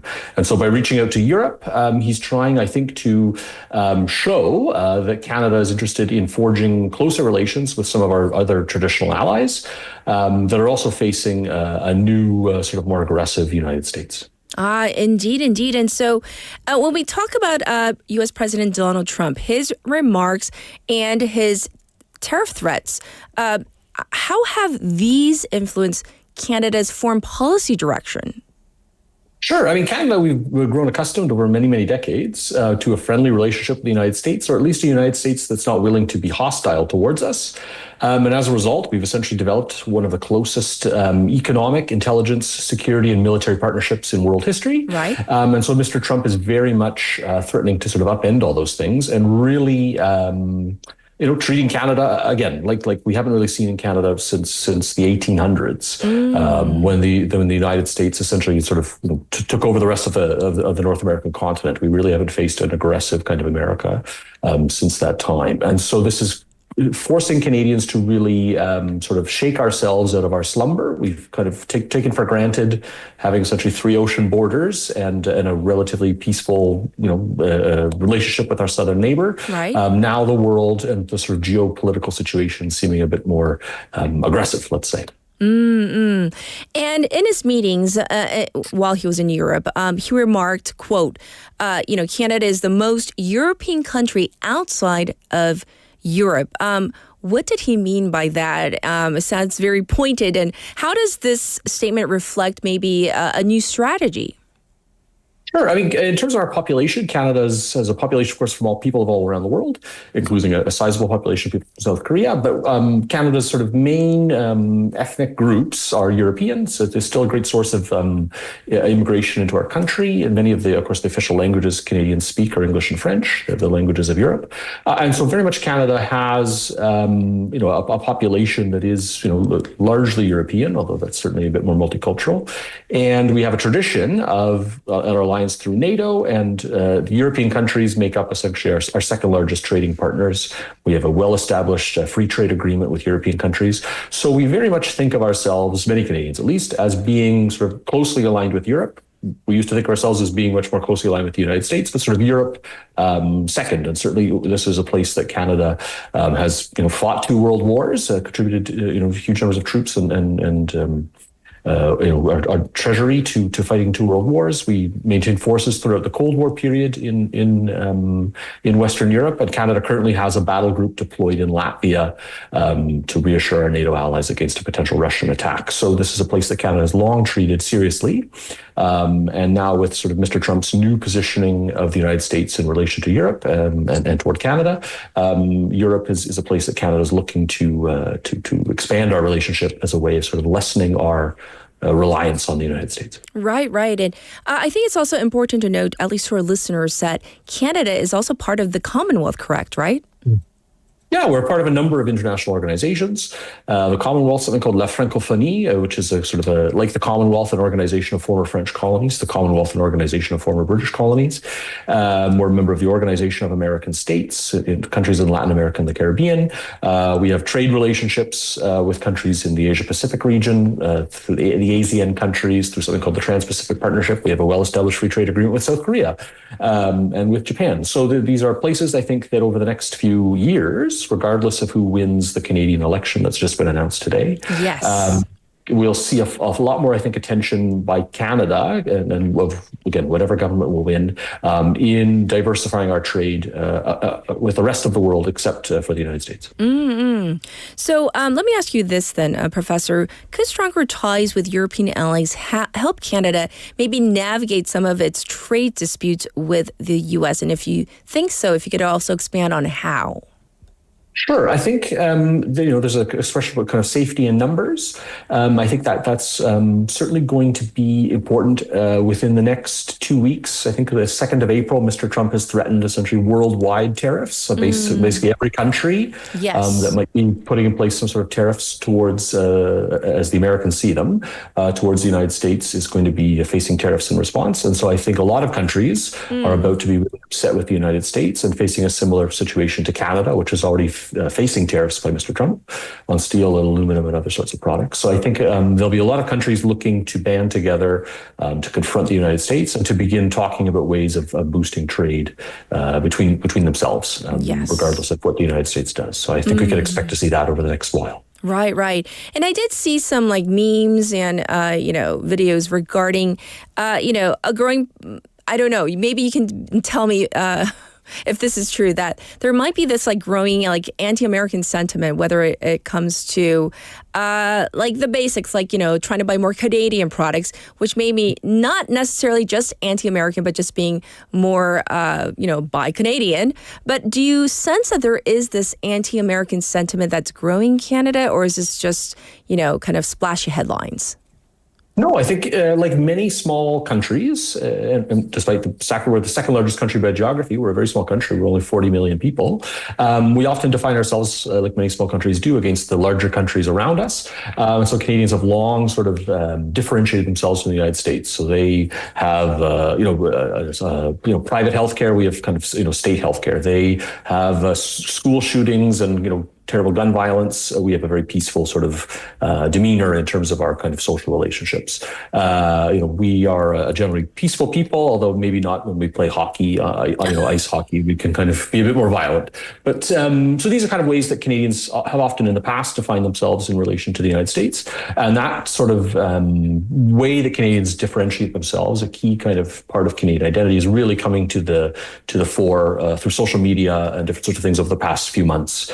Really, kind of critical comment of the United States and really sort of sticking up for Canada in a variety of ways, whether it's sort of defending our delicious maple syrup or the beaver as a noble animal. Professor, do you think that with what's been happening politically in Canada, that any of this that's been happening with the threat of tariffs, etc., that this has maybe unified Canadians in an unexpected way, maybe just a little bit, not at all? No, I think there's been a big kind of sense of unity, a big coming together against a kind of a perceived bullying by the United States. Again, the threats to literally invade our country, which was what Mr. Trump was promised to do, has really rallied a lot of Canadians around a kind of a patriotic kind of sense of nationalism. And we've only, in terms of kind of the political situation, we're seeing a big swing in kind of public opinion polling to the Liberals, the Liberal Party led by Prime Minister Mark Carney, who are perceived to be far more nationalist than the Conservative Party led by a guy named Pierre Poilievre, who seemed to be more pro-American, and he's very much styled himself as a sort of a Trump light. He talks about putting Canada first, very much mimicking the America first sort of rhetoric. So I think many Canadians have the Conservatives had been ahead for two years, essentially sort of 30 points in the polls. And that's now switched the other way behind the Liberals, in big part because the Conservatives are perceived as being far more pro-American. I see. So it'll be interesting to see how the election, again, which will be over the next 5 weeks or so, will play out with these kind of big questions about who's more pro-American or more pro-Canadian. But that'll certainly be a big election issue. Indeed, indeed. And for a final wrap-up question today, Professor, what do you think the long-term effects might be? This kind of diplomatic shift that we're sensing from Canada away from the U.S., also just the dynamics of the whole North American kind of economic and security cooperation. Do you see any long-term ramifications? Yeah, I think geography is important. I think Canada and the United States will always have an economic relationship of some sort. But I think what we'll probably see, certainly over the short to medium term, is a lot of distrust between Canadians and Americans, and some wariness on the part of aligning ourselves so closely with the Americans. And I don't think we'll be the only country to do that. I think we're certainly seeing a trend that way in Europe. And I imagine it's only a number of time before countries like Australia or New Zealand or Japan or even South Korea have thoughts about their reliance on the Americans and the untrustworthiness of Donald Trump. Yes, yes. Well, thank you for sharing your expertise and opinions on this matter. Thanks for joining us. Thank you. Take care. This was Dr. Asa McKercher, and we talked about Canada and U.S. relations and how things may actually be quite different, the political landscape. And of course, the elections are coming up in, he said, about 5 weeks. We'll keep an eye on what happens in Canada too. This was your special interview. Let's get to our next song break. This is Off My Face by Justin Bieber.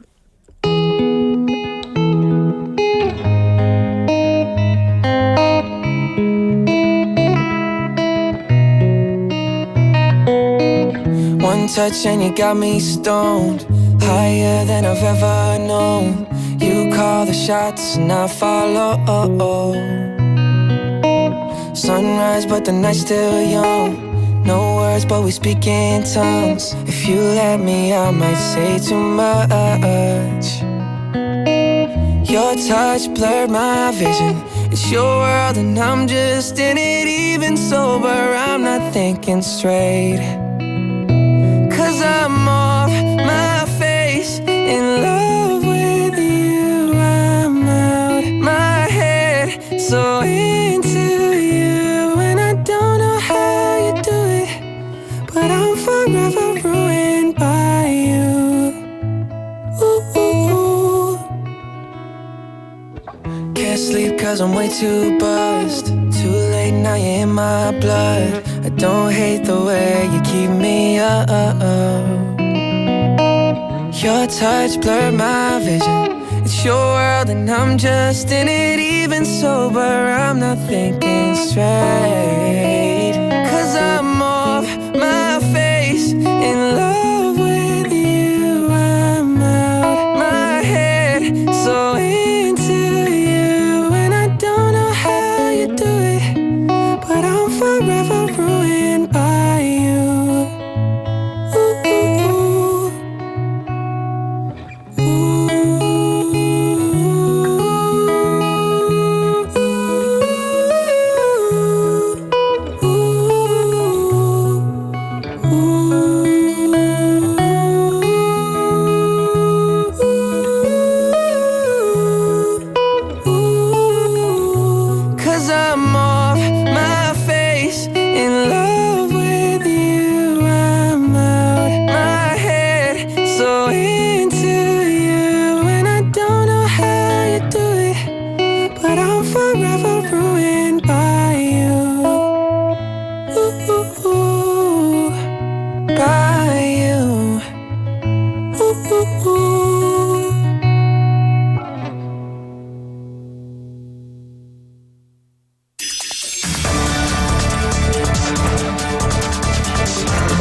Get your local up-to-date news from Korea and abroad right here on Morning Wave in Busan with Catherine. Stay tuned.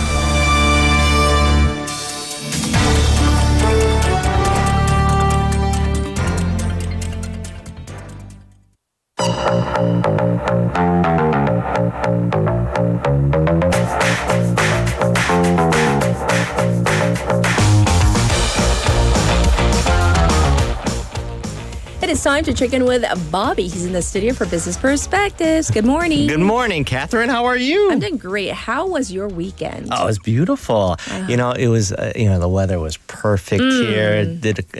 Walked along the beach. Yes. Yeah, so I had a couple walks there. So it was nice just to take in some of the warm weather. Right, Yes. right. And of course, we had the terrible wildfires, unfortunately. And I'm going to give you updates on that as we end the program. So stay tuned for that, listeners. But hey, text topic. Yes. Birthdays. Yes. Do you have special ways of celebrating in your family? Like, for example, I'm going to let you think. Yeah, sure. So to give you time. Yeah. My kids have really been into those custom order cakes, and they're actually the same price these days as the off the shelf cakes. Yeah. The bakery cakes that everybody knows.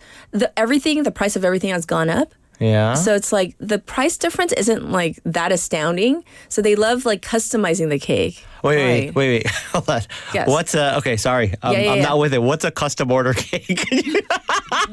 Bobby. Yes, what's a custom order They cake? have these smaller bakeries Yeah. where you can go and you can maybe pick out a design, or if you have a photo of something you have in mind, they can make it the way you want, the custom order cakes. I see. Yeah. Because, my happy birthday, Bobby, that's pretty custom to me. That's it, the song?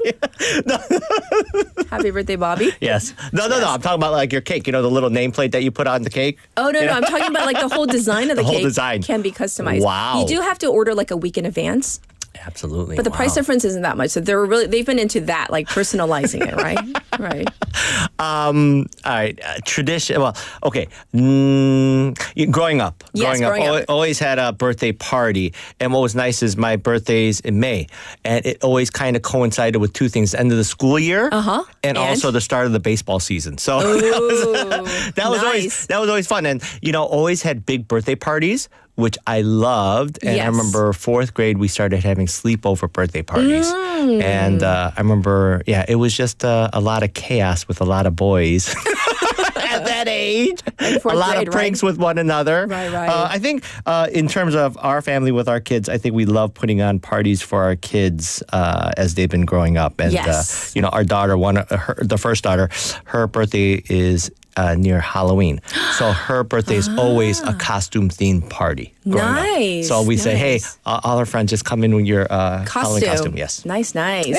Thank you for sharing. Yeah. Well, let's jump into Business Perspectives. What are we talking about today? All right, Catherine, you may or may not be a shoe person. But today I'd like to spotlight an e-commerce shoe retailer. Ooh. Zappos. Yeah. Okay. And one of its founders, Tony Hsieh. Okay. And what drew me to this company was not only their meteoric rise, but the culture that they built, and that culture a lot of times has been attributed to their success. Yes. So if for those who might not know, this is like a big company though, right? Yes. But, I mean, yes. when did or how did it get its start? Because it's not like a super old company. No, it's not. So right.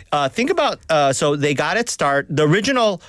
The company was originally founded in 1999. Okay. So just think about the time then, if for our waivers that can remember, just the .com frenzy. Yes. Everything was trying to get online. So the person named Nick Swinburne, he began his company as an online shoe retailer. Yes. And under the name shoesite.com. Okay. Very functional. I mean, a little boring, a little vanilla, but yeah, okay. Yeah, but got its point out, Okay. right? And the idea came about because he himself was very frustrated by the limited selection of shoes in the physical stores, right? So that's where the idea popped up. But I mean, you think about yourself. Think about it. I try to put myself back then. I mean, that was the only way that we bought shoes, was going to the shoe store. That was a big event too. Like, hey, we're gonna get some new shoes. And do you remember, if you were trying to buy like very inexpensive shoes, there were certain.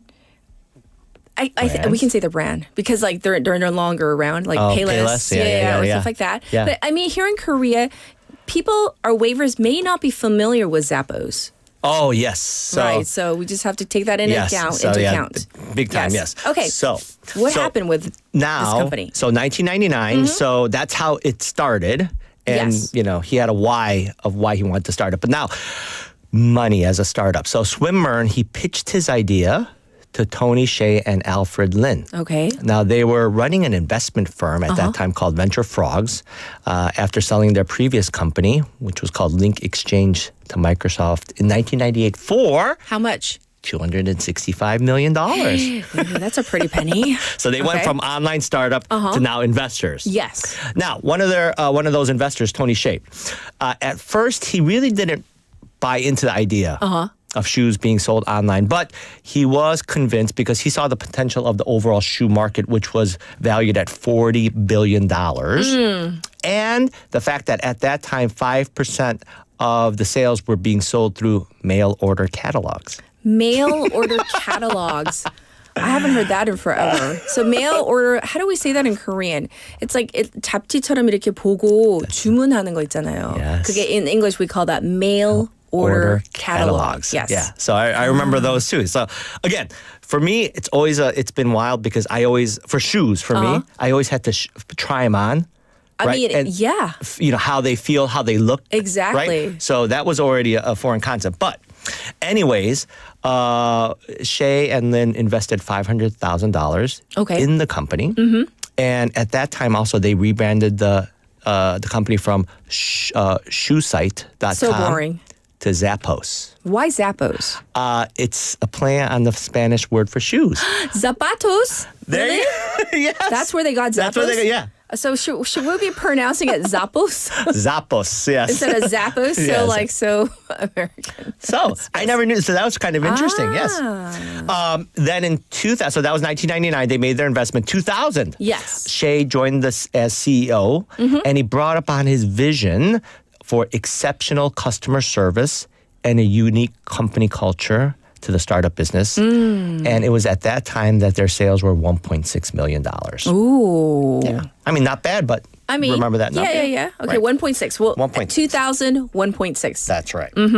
And then? Now, how they grew over the years. So, yes. They experienced remarkable growth. They expanded their product offering beyond shoes to include clothing, accessories, and other things on their site. But when we take a step back, so 1999, 1.6 million. By 2003, the company reached $70 million in revenue. They went from 1.6 to 70. Yes. And that's just a few years. 3 years, yes. Wow. So hyper growth, right? That $500,000. That was a good investment. Pretty good. Yeah. Great return for them.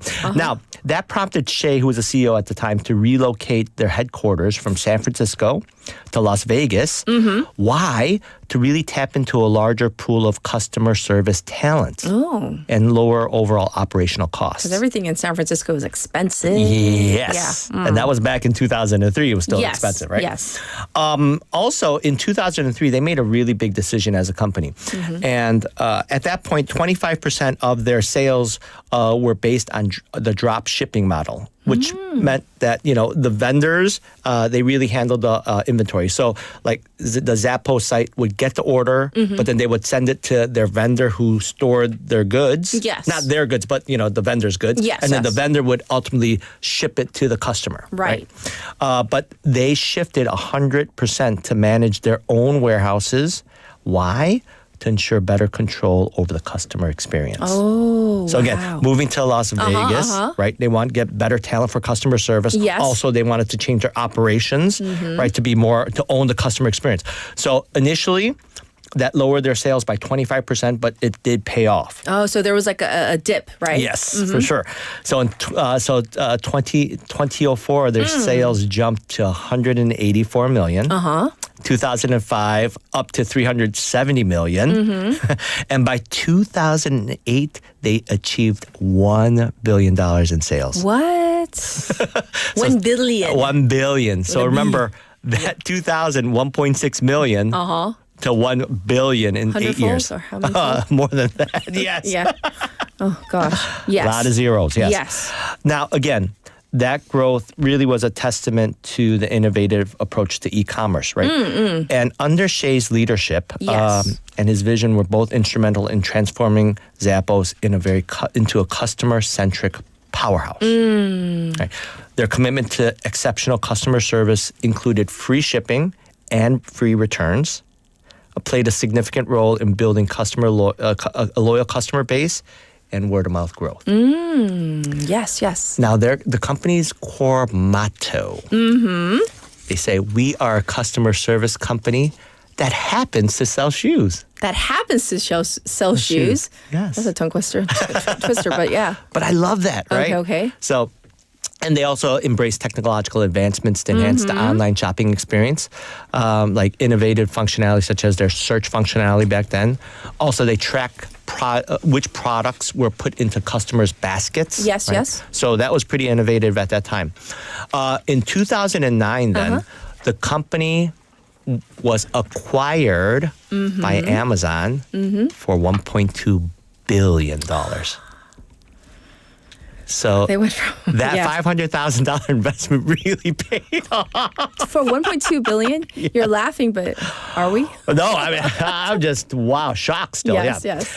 Now, the thing about it, the company retained its unique identity and operational independence. And that really made headlines because, everyone assumed that they would be folded into like the Amazon ecosystem. Yes, yes. But the founder of Amazon, Jeff Bezos, he acknowledged that the unique culture of Zappos and the strong leadership under Shea allowed them to, that part of the business to keep it unique and independent. Yes, yes. Right?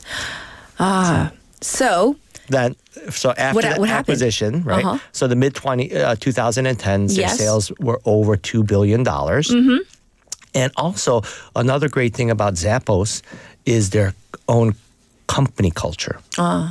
They're very customer centric, but also internally now, right? And they really wanted to emphasize the employees' happiness, creativity, and open communication. And for that, the company has 10 core values, and some of them I'll share with our listeners. It sounds kind of wacky, but yes. Deliver wow through service is one of them. Another one, create fun and a little weirdness. Okay. And pursue growth and learning. Ooh. Yeah. Yes, yes. And all this fosters a positive and inclusive work environment. And, also, in terms of, they always wanted to attract the right talent. And they have a very rigorous hiring process. Yes. And it really prioritized cultural fit to the point that they would offer new hires $2,000 to quit if they did not align with the company. Oh, really? Yes. That's interesting. That was that made a lot of headlines too. We're paying you to quit. $2,000. It's not even just $200. Yeah. Like $2,000 because you're not. They want to keep the right people in. So through the interview process, they think that this is the right person. But once they come in, it's just not the right fit. Yeah, right fit. And it's like, hey, incentivizing you. Wow. Can we continue this next week? Oh, absolutely. Because I want to learn about the challenges and, of course, the future as well. So we're going to keep it under wraps till next week. Thank you, Bobby. Yes. Have a great Everybody, this was not showbiz, Business Perspectives. Right. Oh, my goodness. Oh, it's terrible. That was Bobby once again. I did want to give you an update on the wildfires, listeners. So once again, unfortunately, we have 4 people dead. 6 injured from the wildfires. And so the authorities have resumed extinguishing efforts across 산청, 경남 province, 의성, 경북 province, 울주, Ulsan City, and Kimhae in Gyeongnam. So a total of 110 firefighting helicopters have been dispatched to these 4 sites to boost the extinguishing efforts via all available resources. And there is a dry weather special alert in parts of these areas with strong winds forecast for Gyeongbuk and Gyeongnam. And they're expected to hinder these efforts. So we also want to add this. We need to be responsible, right? So please, let's partake in wildfire prevention precautions. No burning of rice field ridges, agricultural waste or trash in forested areas. Please, no smoking or discarding cigarette butts in forested areas. And don't carry lighters or flammable materials when entering mountains. Dispose of ashes from wood-burning boilers completely to prevent residual embers. And reminder also that anyone who starts a fire or brings fire into a forested area may be fined up to 1 million Korean won. And if a wildfire occurs due to negligence, the offender may face up to 3 years in prison or a fine of up to 30 million Korean won. And of course, we shared with you once again that 4 people have died because of these wildfires. Our thoughts and prayers go out to their families. Well, wishing you a marvelous Monday, though. Nonetheless, here is Make You Feel My Love by Adele. Have a good one, everybody. Bye-bye.